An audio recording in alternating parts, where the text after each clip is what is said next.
Hi everybody, Kathy Tooley, CEO of Tools for Success. Thank you so much for joining us. Okay, I've got one quick little tidbit today. Ready? You want to make your questions better? Quit answering them.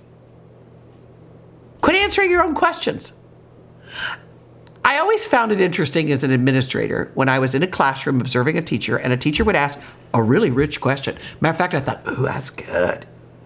And the kids didn't answer because the kids are looking at me in the back of the room like, I don't know what to say. And so the teacher answered the question themselves. Well, I don't know what the point of that was. Why did you ask the question? If you ask a question of students, don't ever answer it, ever. I don't care if you're asking them if it's Monday or Tuesday. Keep asking enough questions until they answer it. Because when you start answering questions in your own classroom, how much do you think your kids are going to answer? They won't. So when I would observe teachers, I would often observe that because they would say, you know what, Kathy, I can't seem to get my students to participate. And so I would wait and just watch their questioning skills.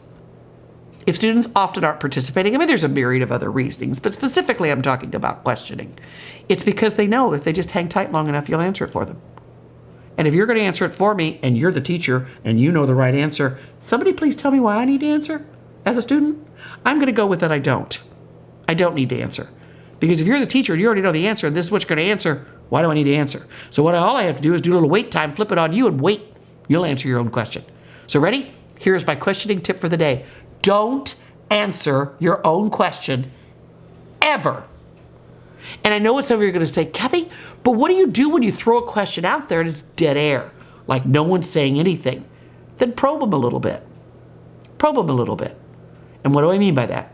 Not literally, that'll get you arrested. Don't do that. I mean, push that question. So if I asked a question like, do you think it was critical that both Romeo and Juliet died? Do you think it was critical for the novel that both Romeo and Juliet died? And I got dead air. Crickets is all I heard. I would say, let's talk about how Romeo died. Somebody tell me how Romeo died. See how I just dropped the question level down a minute? I'll go back in just a second. But what the dead air has taught me is I've jumped too high too fast.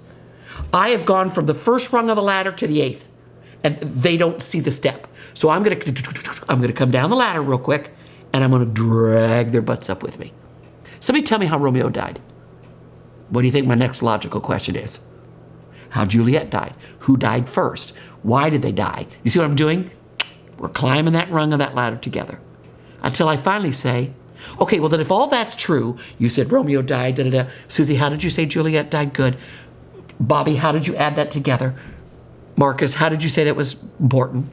Eduardo, how did you put all of that? Okay, good. If all that's true, and I agree with you so far, then I'm going to go back to my initial question. Did they both have to die? Like, what was the benefit? Do you see what I did? So when you ask a question and you get dead air, don't answer your own question. If it's complete dead air and they're staring at you like this, like, I had to do what you just said. I know I jumped too high on the rung of the ladder. Come down a few. You may only have to step down one step. And then you get it back to the question. But never, ever, ever, never, ever, ever, ever, ever, never, never, never. I can't say that until we have enough video to run of this. Ever answer your own question or you will be answering your questions forever. So when you get mad of why your kids aren't answering your questions, step down on a rung of ladder where they know there's no other option, but don't answer your own questions. Helpful? I hope so. Be sure you like, follow, share this video with anyone who you think it might be helpful, including administrators if you are watching this and I think this might be beneficial for my teachers to hear, or teachers if you want to share with colleagues. Thank you as always for what you do every single day, and until next time, have a great day.